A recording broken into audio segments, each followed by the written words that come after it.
Hi, I'm Keith Ghostland. I'm Ann Charles. And I'm Linda Quinlan, and welcome to All Things LGBTQ. It's Tuesday, July 30th, and we will start with some headlines. Yeah. And the first thing that's up is, so Justin stopped by the Fountainhead Pub in Vancouver, had a beer. What made that such a big deal? Well, it might be a big deal if it was the Prime Minister of Canada, and it was the first time a premier had ever been in a gay bar during their tenure. I don't think we're going to be seeing that for a while here. Some events coming up. I have been trying to share what the Pride Center was putting out for events that were happening. Well, they're now going to put them out every Friday.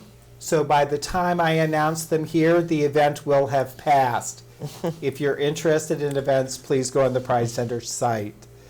Just a reminder that Vermont's Pride Day is on September 8th this year, which is a Sunday.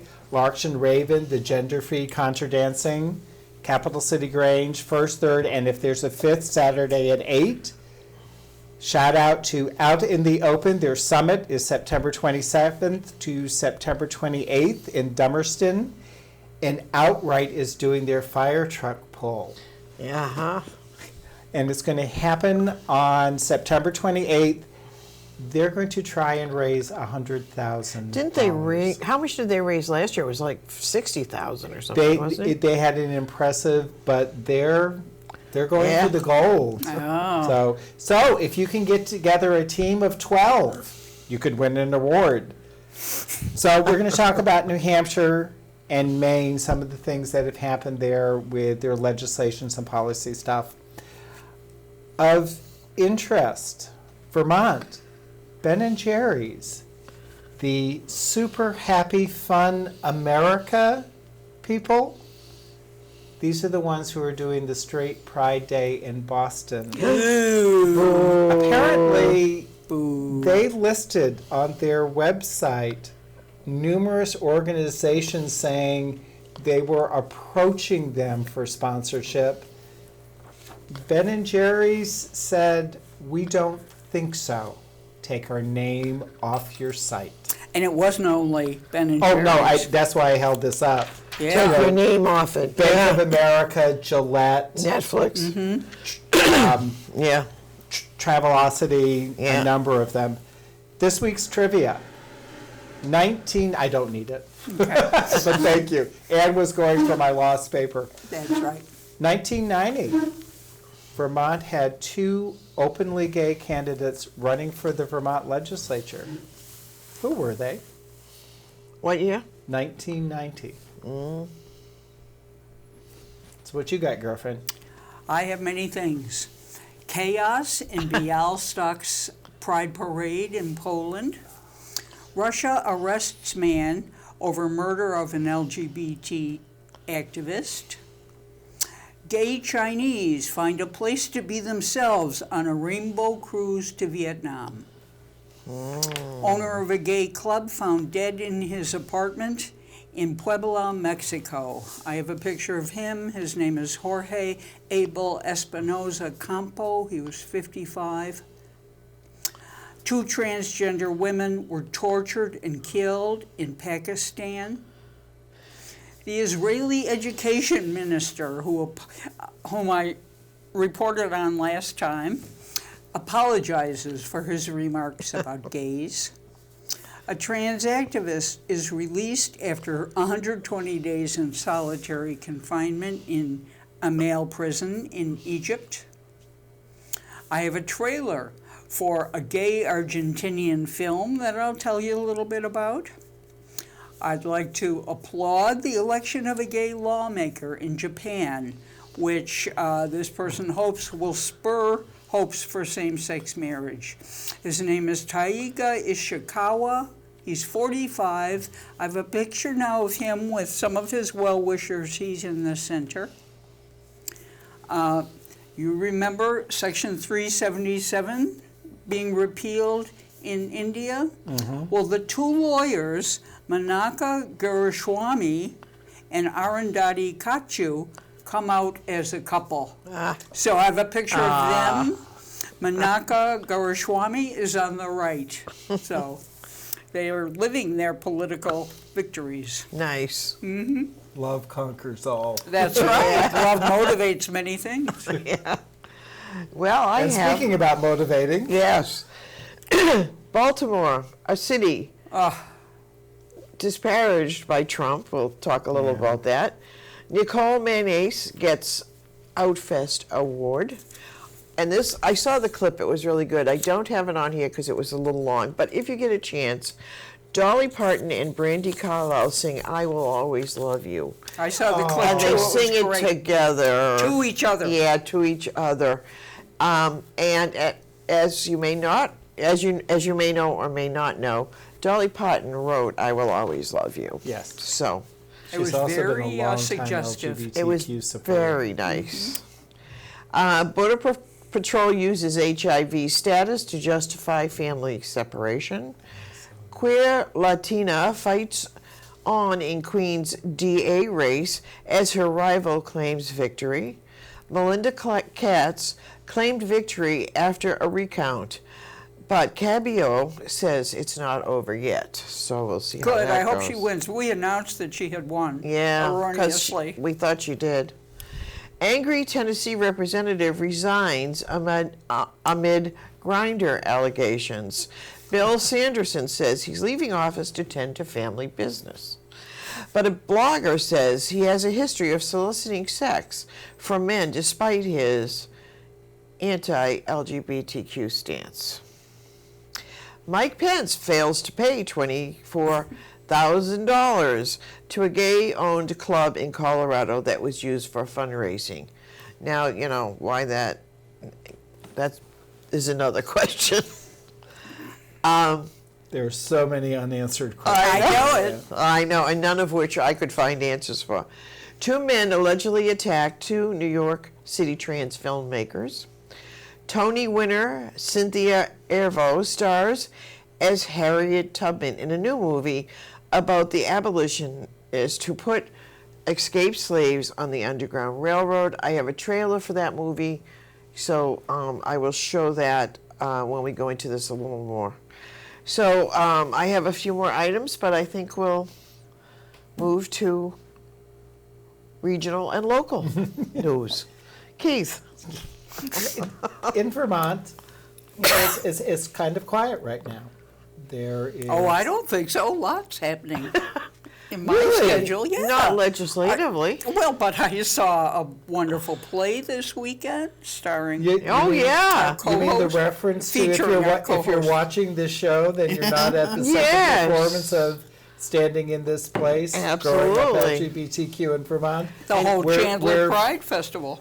Yes. Where 15 Vermonters stand up and tell their stories. And yes, we went to see A Late Snow, which is being repeated last night, if you're watching this on Saturday.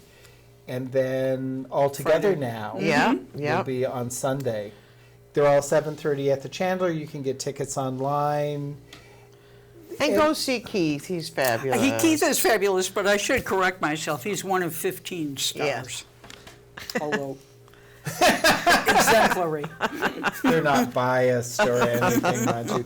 But no, politically right now, there is not a great deal going on here in Vermont. So looking at New Hampshire, originally I had reported that they're making modifications to their driver's license hadn't gone through. Well, that wasn't correct.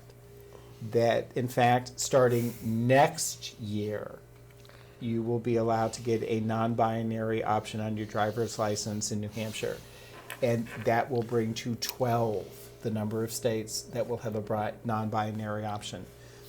Maine's been really busy, and I'm only going to talk about 1 or 2 right now, and then I'll come back around. Well, that's because they got that new Democratic governor. I'm sure they're moving things through. Here's and you heard it here first. Here's the word coming out of Portland. LePage Is running. in the next election. Well, you know, He'll I'm- never. Well, I thought term limits were term limits. You serve 6 years, that was it. No, it's you could serve 2 consecutive terms, and then you're eligible to run again. And not only is he running, he believes he's going to win. do you believe he's going to win? No. That's a longer conversation. We'll talk tonight at Julio's, and we'll get back to you. One of the things that did happen, though, that was a very positive move for Maine, is that their legislature enacted again, and the governor signed, they're codifying the Americans, the ACA, into Maine law so that people were guaranteed insurance coverage.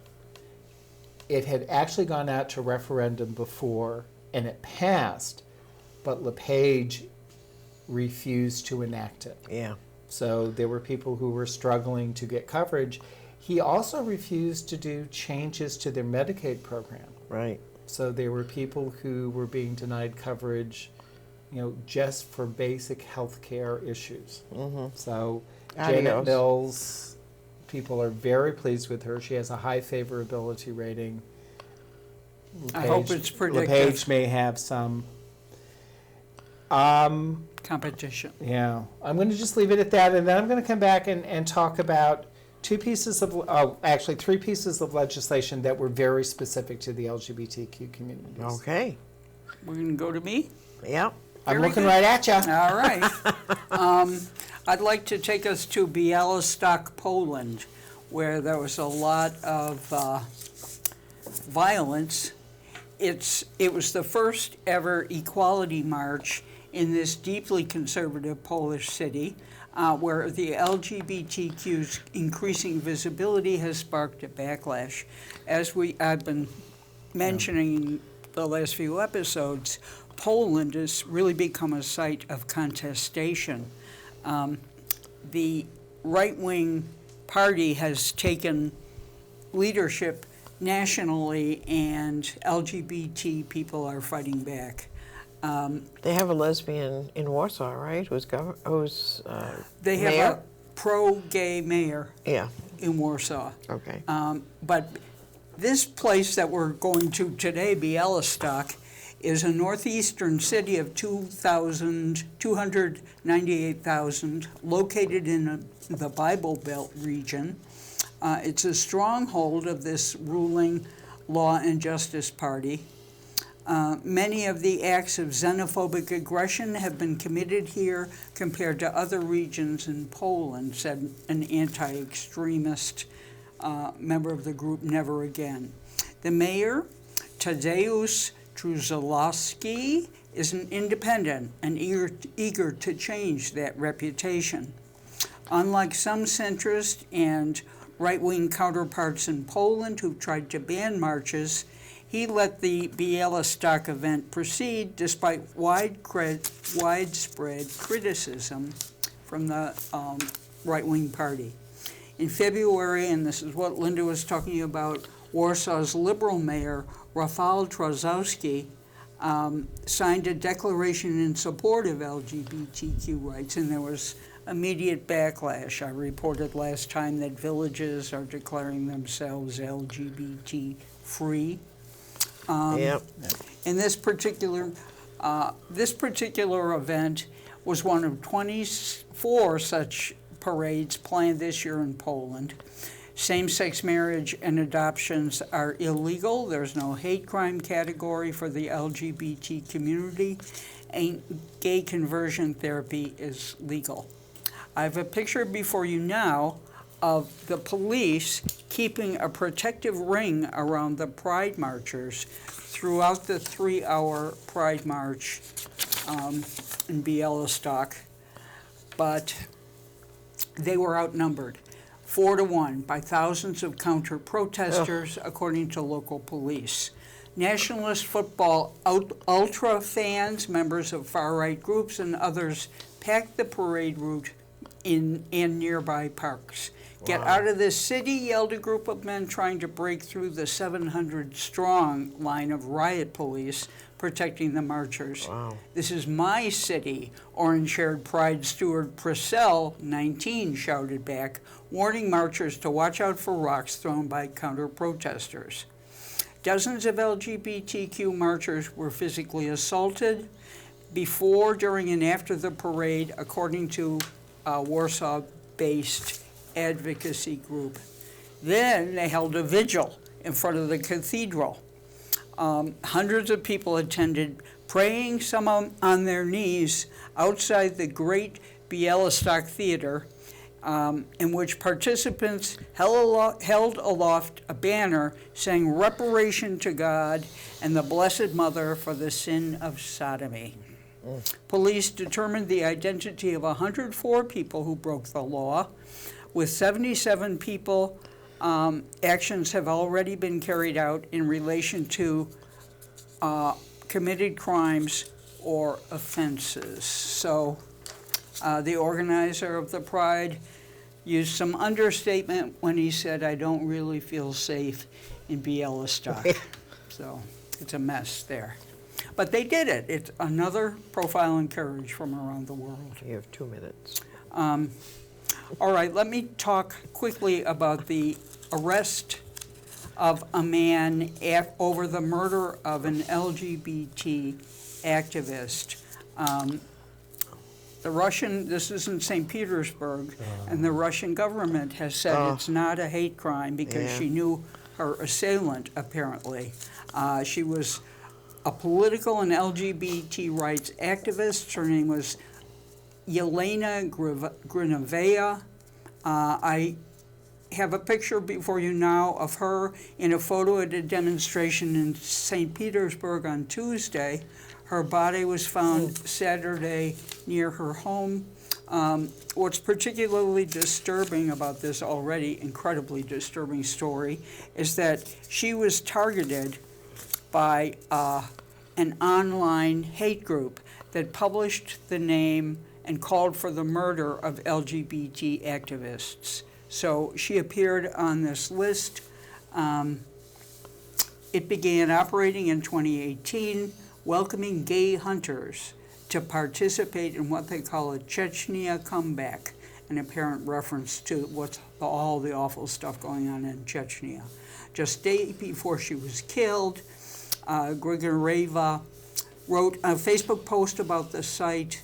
SAW was organizing a hunt for homosexual, bisexual, and transgender people. She wrote, law enforcement agencies have still not done anything to find the creators of this game and bring them to justice. 3 days later, her body was found in the bushes near her home. So, And you know, speaking of Russia, Oliver Stone says Russians' anti-gay propaganda law seems sensible to him. He's the Oscar-winning director, and he said this while interviewing Putin in Moscow. and he's notorious So- for his depiction of that JFK conspiracy movie Yeah. in which a gay man was exoticized, ridiculed, and blamed for the murder. Yeah. Clay Shaw.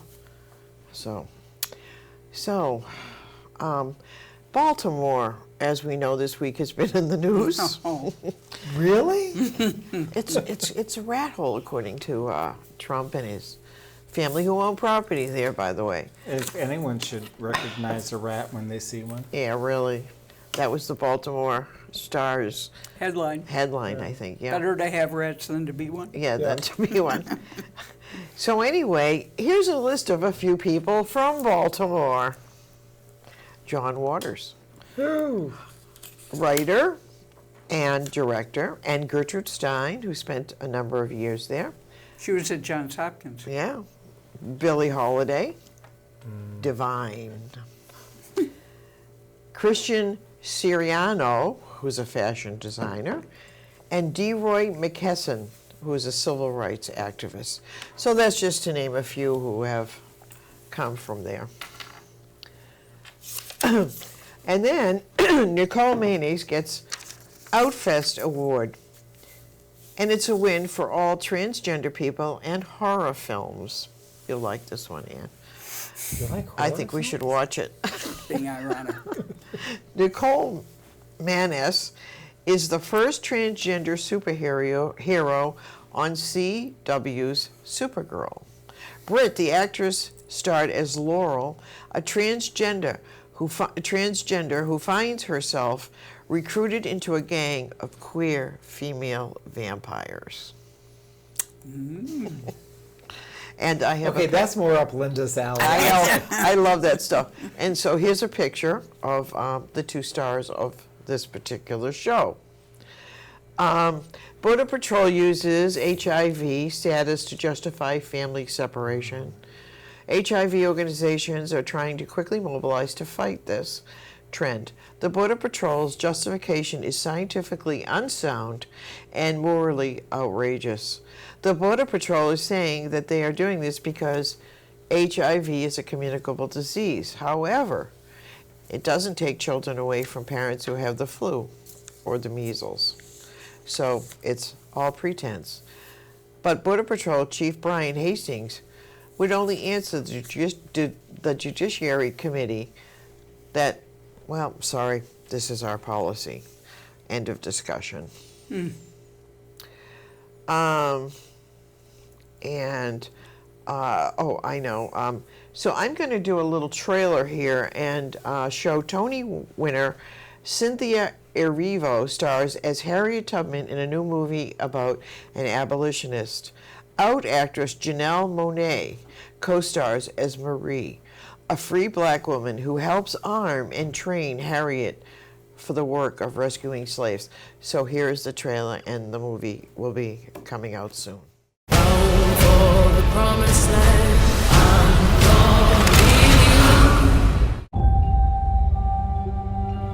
There's not much time. You got to be miles away from here before dawn.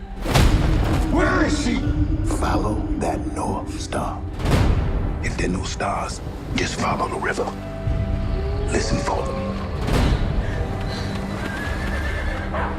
Fear is your enemy.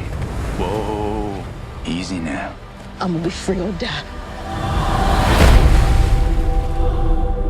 I don't know if you know how extraordinary this is, but you have made it 100 miles to freedom all by yourself.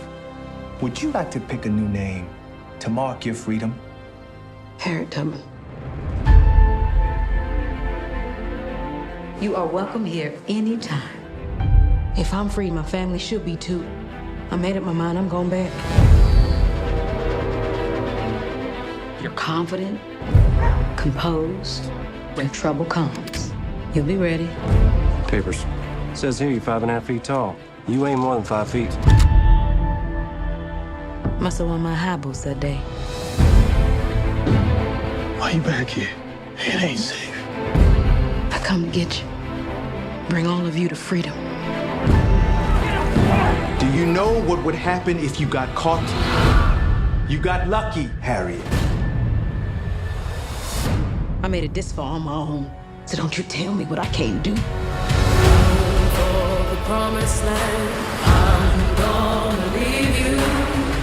Harriet, welcome to the Underground Railroad.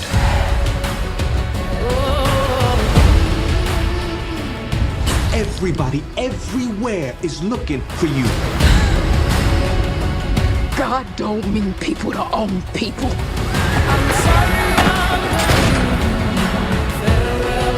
Find this thief and burn her at the stake.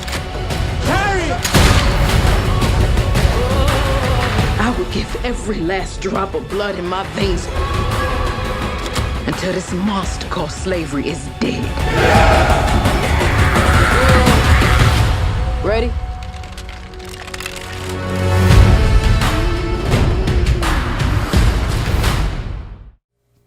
Fun trailer. Oh, I It can't was wait really to see good. it. I know.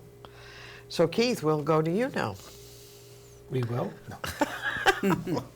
So, what I had reported on our last show with the 12 citizens' initiatives that had been filed, one of the bills that had passed during this legislative session and was voted into law by Governor Mills was the ban on the use of conversion therapy.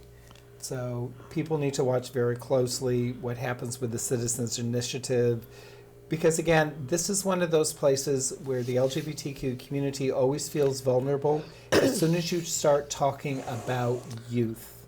Yeah. You know, all of those myths, those stereotypes, it's more of an emotional versus a rational response. So, and even though people in Maine are feeling as though very confident that this will stand, we still have to fight it. Yeah. You know, it's not one of those things that you can just be casual about, because that's when we start losing ground. One of the other things that happened in Maine, and I kind of missed it, they passed their ban on the use of gay and trans panic defenses. They went in and looked at their statutes that were specific to allowable defenses and included language that says, no, this doesn't meet that standard. And here in Vermont, part of the conversation has been that Vermont statutes have language surrounding heat of the moment responses and what would or would not be permissible as a defense. And there's been some question as to whether that existing language would already cover this. So Maine has figured out a way to strengthen their language. We now need to look at, can we do the same here? Yeah. Or can we get an opinion from the Office of Attorney General that clearly says, no, we believe that, this language would prohibit this. And here was the thing that happened in Maine that I kind of missed and was kind of surprising. They went in and did some work on their Human Rights Act, because apparently, as people were advocating and legislation was moving forward, they kind of missed that this standing law didn't really create a distinction between sexual orientation and gender identity. They were kind of lumped together. So at times, it could make it difficult to decide what you really did or didn't have for jurisdiction and what there was for a course of action. So they cleaned up their language. The governor signed it, and people are very comfortable with where they have ended up. Go Maine. And they have an incredibly active Equality Maine organization, and their executive director happens to be a representative in their legislature. Couldn't hurt. No. So, and next time there was a story that I was just starting to read before I came down about how LGBTQ students, they're already documenting over a 74% decrease in the investigation and intervention based upon the Federal Department of Education's removal of guidelines and protections for transgender students. So I'm going to be doing more research on that, and I'm going to, Betsy DeVos at work. I wasn't going to name her, but Well, all right. I've spilled the beans. the evil one. Yes, I'm done. I have a happy story from China. Oh gosh, a happy story. I know it, it's hard, but here it is. I'm talking about a rainbow cruise to Vietnam. More than 1,000 gay Chinese and their families joined the cruise from Shenzhen to Da Nang and back. And I have a photo of these cruisers in the literal sense. Workshops, talks, and advice on LGBT issues are on offer during the 5-day return journey from Shenzhen to Da Nang. With more than 1,000 gay Chinese and their families on board ship, it's also a place for some to come out. It's in its third year. It was organized by PFLAG China. We know what PFLAG is. It's held on a cruise ship because it's difficult to find a venue And here we get to the downside of being in China. For a mass LGBT event in mainland China where homosexuality is not openly discussed. It was illegal until 1997 and was removed from an official list of mental disorders only in 2001. Attitudes toward homosexuality generally remain closed in Chinese society, in part due to the traditional Confucian emphasis on marriage and having children.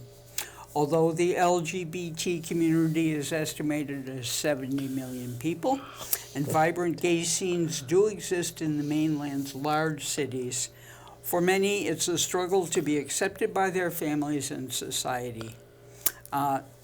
Stories are rife of people being forced to undergo conversion therapy Yeah. and entering into sham marriages. PFLAG's chief executive says many gay people cannot be their true selves because of discrimination. So we want to create an environment where they can at least experience being themselves for a little bit. The theme for this year's cruise was Be Yourself. Discover a brand new world. So. Now back to bad news. Jorge Abel Espinoza Ocampo has been found murdered in Puebla, Mexico. He ran a gay bar. He was very popular in the community. He was 55. He was found dead in his apartment, which was, as I said, a gay bar. His body was found in his bedroom. He'd been gagged with hands bound and feet tied with tape. So I mentioned 2 transgender women were tortured and killed in Pakistan, and that the Israeli education minister has apologized for endorsing conversion therapy and saying that intermarriage among the diaspora Jews was like a second Holocaust between Jews and non-Jews, that marriage.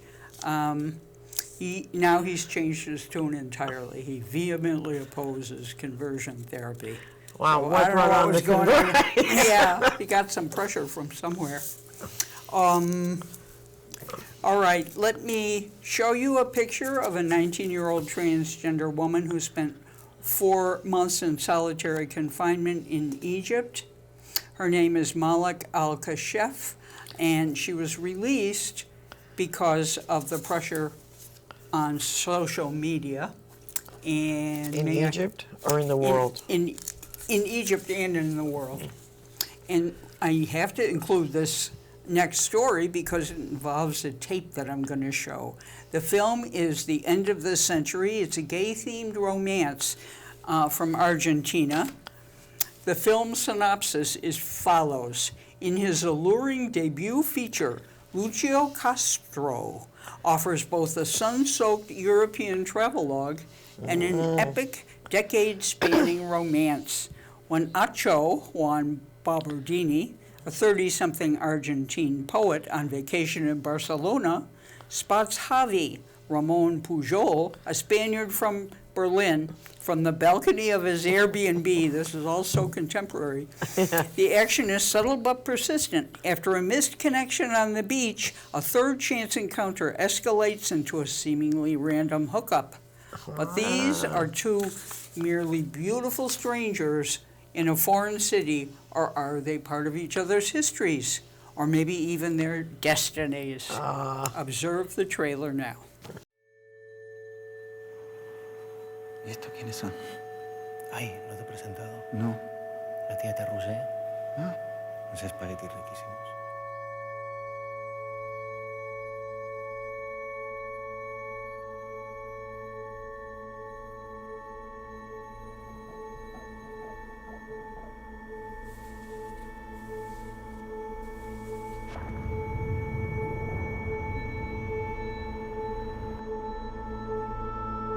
Que te vi caminando a la mañana desde el balcón.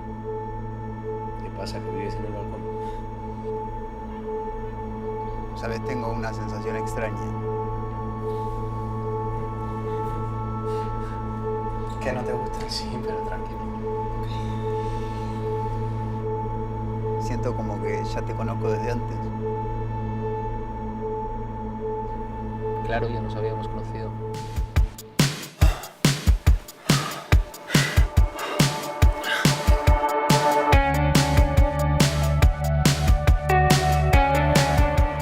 ¿Tú estás casado? No. ¿Tienes novio? No, tampoco. ¿Has tenido alguna relación larga? Sí, 20 años. Joder. Me cansé de envidiar a la gente que tiene libertad total. Extrañaba estar solo. ¿Y ahora? ¿Sigues extrañando estar solo?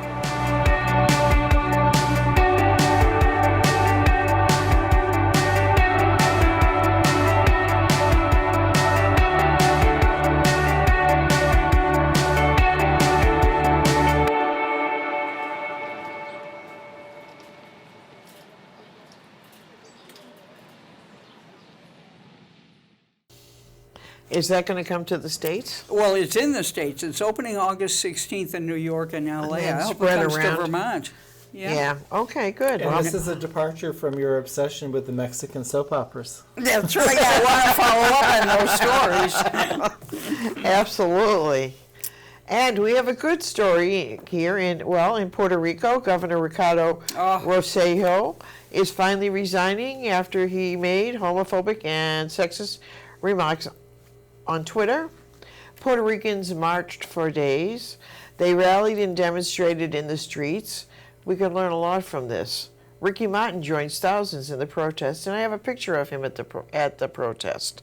He's on a car with the flag, and so here's his picture.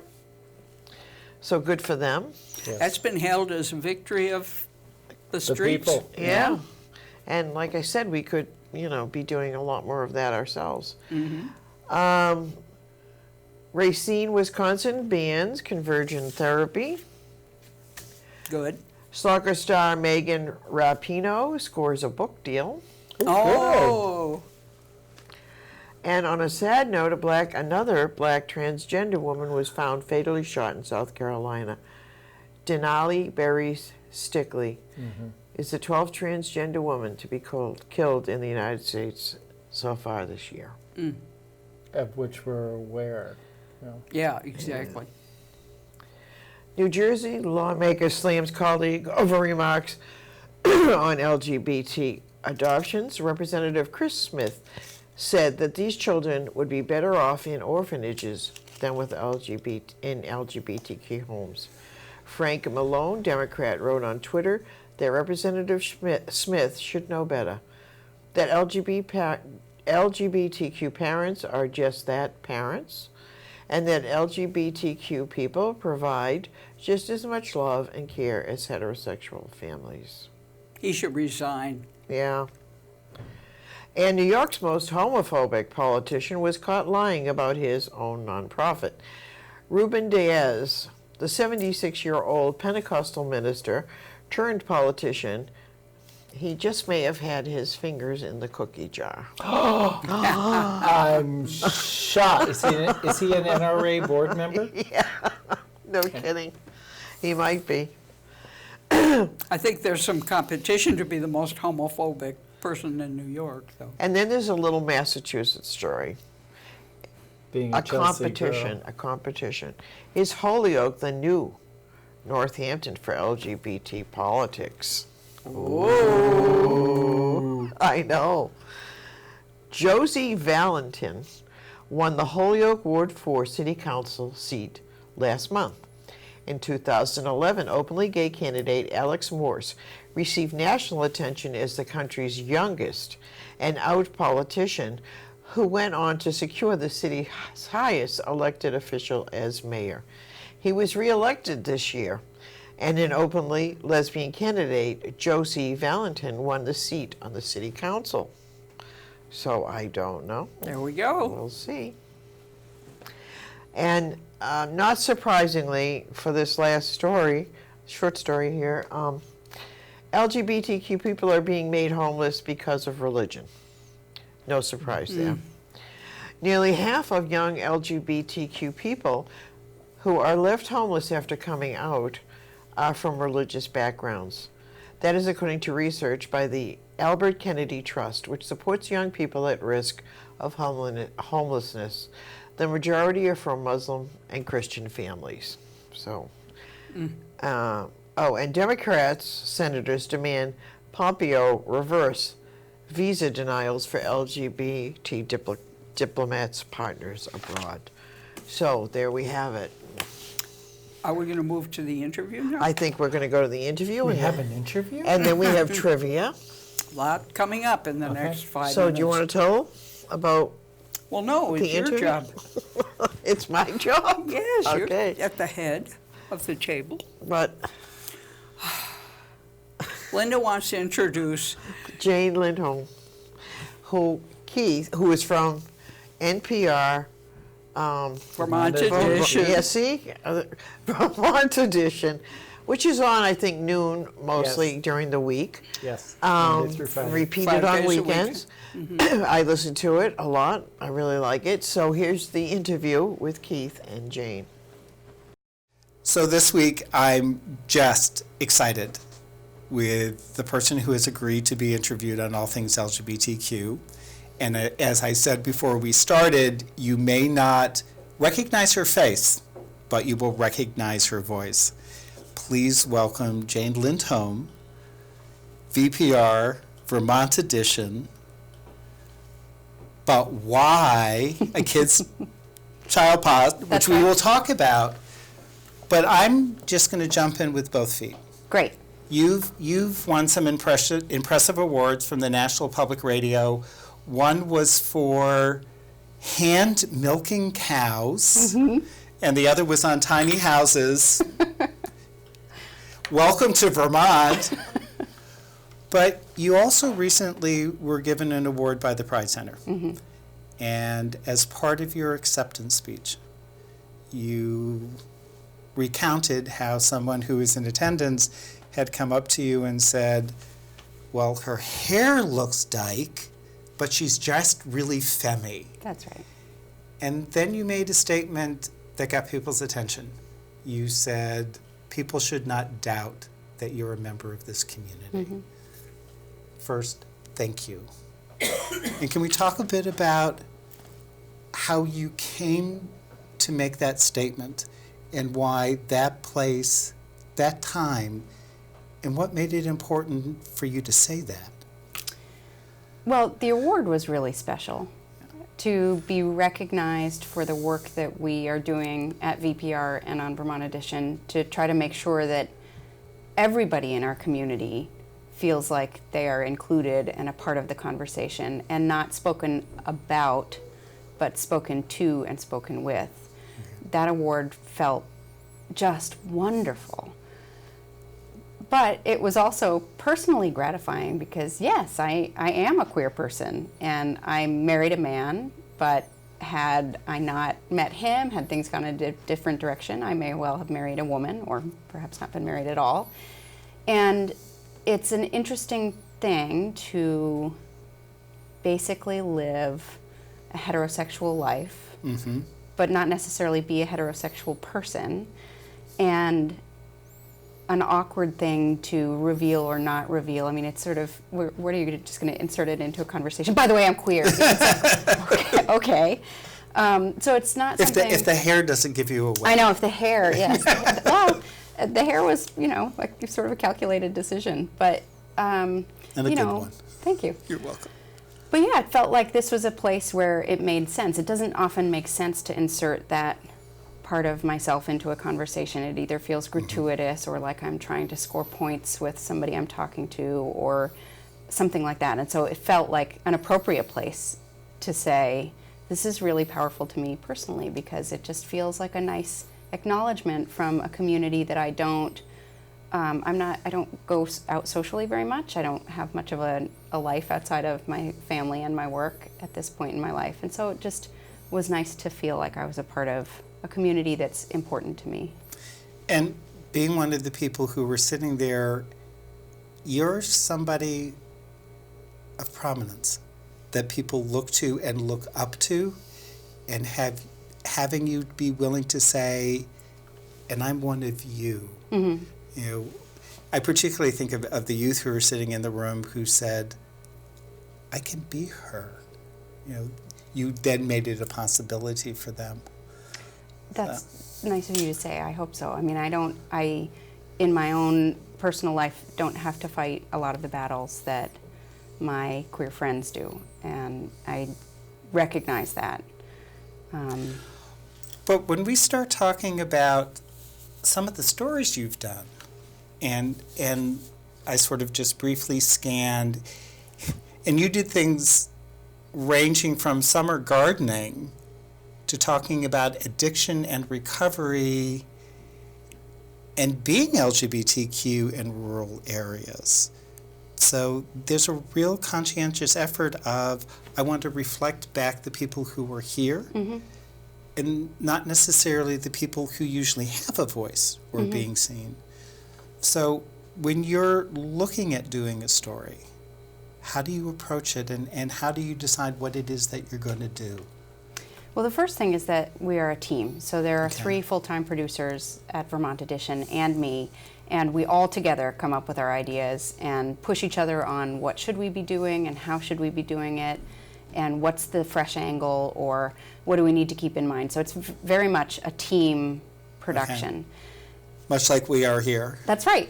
except for when Linda swats us under the table saying we're taking too long. That's very similar too. But then in the hosting piece of it, what I often think about is language, and how the language you choose to use can signal to the people who are listening whether you're speaking about them or whether you think that, you know, we are a group together, or this is a conversation for you. And so that, I think about that in conversations about class. I think about that in conversations about race and ethnicity. And I think about that in conversations about sexuality and gender. And I definitely don't always get it right, but I'm always trying to think about ways to signal inclusion rather than exclusion. You know, and so if you say a we instead of a they, or I think genuine curiosity is always good, but if you can frame it in a way that is not suggesting that somebody is weird or odd or not like you or not like who you think your audience is, I think that can go a long way to trying to make sure that your audience knows, yeah, this is for you, this is for all of us. I heard what it is that you were saying to me. I felt it, and I'm saying it back to you. Yeah. And you do that with an incredible degree of respect. Thank you. So, and talking about approaching it with a degree of respect, but why? Which is a podcast for kids. That's right. And looking at some of the online information surrounding it. You mean you haven't listened to all 97 episodes yet? Only 50. I'm catching up. I'll binge this weekend. Great. It was described as they're asking you the questions, Mm-hmm. and then you're going out and looking for an answer for them. So how did this happen, and how is this working? Well, I thought about 5 years ago that we at VPR probably needed to dip our toes in the podcast world, and Vermont Edition is a full-time job. So I was trying to think of what can I add on that will not be another full-time job, which now it is. And how can we do this in a way that is entering a space that's not already saturated in podcasts, and that is interesting, and where we're outsourcing some of the work. And so the kids do the work of the questions. You're trying to make Vermont contemporary. Well, I mean, yes. Food trucks and other trends aside, Vermont is very contemporary in many ways. But yes, and it was an idea of, children always have questions, and they can lead the questions, and they can send them to us, and then we have their voice, because modern technology, you can have studio quality voices on your phone. And so they send the questions, and then my colleague Melody Bodette and I co-produce the show, and we find the answers.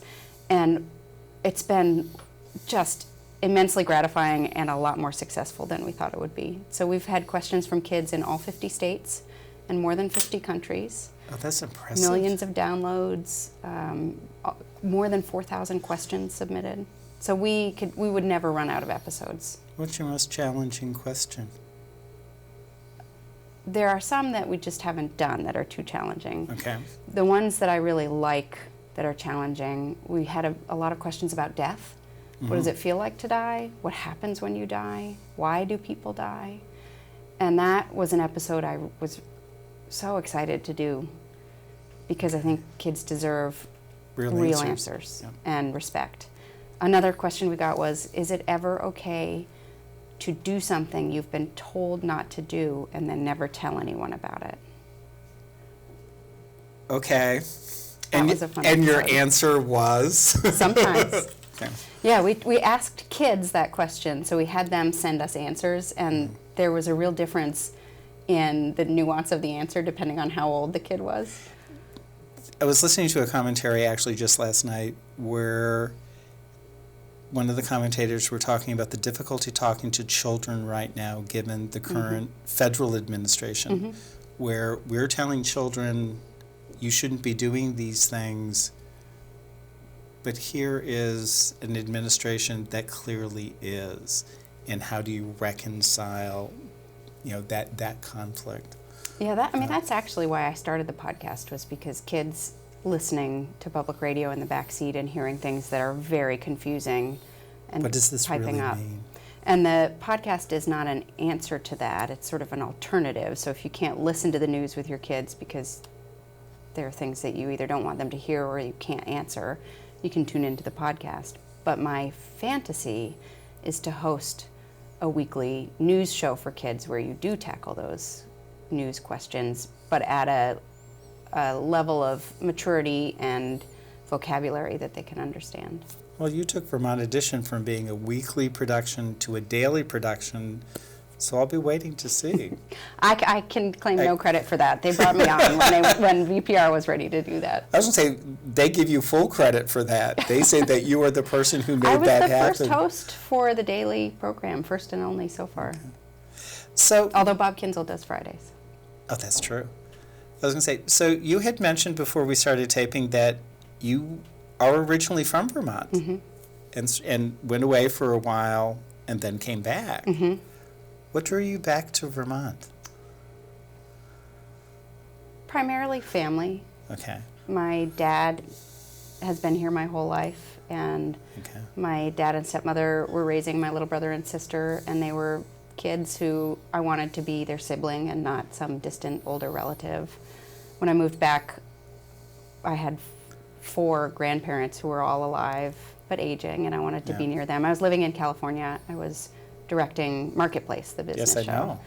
And my husband is from Wales, and we were doing a long-distance relationship between Los Angeles and the UK, and that was a little bit draining. That is a very long distance, really. So basically, you came home. I came home. Yeah, I was looking for... And thank you for coming home. It's been such a joy to be able to be a part of my geographical community and relearn my state and get to know it as an adult and be a part of discovering what's wonderful and challenging and horrifying and interesting about Vermont. It's a daily joy. So, as we're ending our 15 minutes, which always goes too fast, I have so much more I want to ask you. Rapid fire. Thank you for agreeing to be here. Thank you so much for standing up and clearly owning who you are. It truly gives inspiration to the rest of us. Thank you. I'm honored. Thank you. That was a good interview. That was wasn't great. It? That was really I really nice. enjoyed having her. Good job. She's so sweet. She gets to come back. I hope so. She's on the list. She's very busy, I know. And so for the Trivia. Trivia question. Do you have a guess? No, repeat it 1990, again. 2 openly gay candidates who ran for the Vermont legislature. Who were they? One of them might have been for the Vermont Senate, Howdy Russell, Democrat of Chittenden, who is one of the 15 people whose stories are being told and standing in this place. And the other might have been for the House, Wyndham District 1 from Guilford. 1990 might have been when Ron Squires was elected as the first openly gay legislator in Vermont. Nice. So A little history. our history. Our right. history. Yeah. So with that, I think we should continue like Puerto Rico, and wherever we can, absolutely. resist.